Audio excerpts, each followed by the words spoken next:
as most Australians know, those passengers have been waiting for a flight back home. That flight left the Netherlands yesterday evening and landed a short time ago at the RAF base Pierce, just northeast of Perth.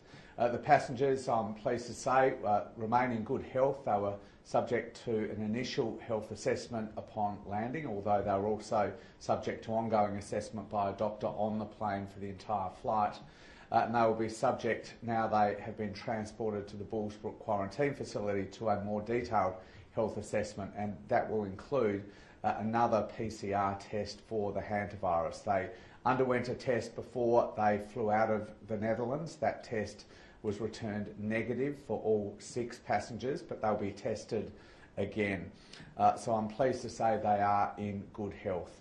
I'd also like to report that the World Health Organisation advice about the outbreak globally remains unchanged from my update yesterday. That is to say, there remain 11 confirmed cases of hantavirus, tragically 3 deaths associated with those 11 cases.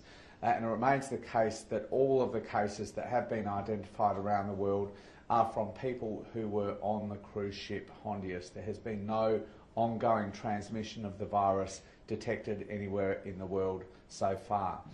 To remind people, the flight that's happened from the Netherlands to RAF base Pierce in Western Australia was subject to very, very strict protocols and guidelines that had been developed by the Centre for Disease Control and endorsed by the Australian Health Protection Committee. That is the committee of all of the jurisdiction's chief health officers, chaired by the Commonwealth Chief Medical Officer.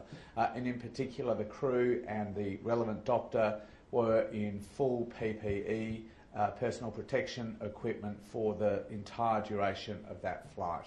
A review to be conducted during those 3 weeks to determine what arrangements will be put in place beyond that time.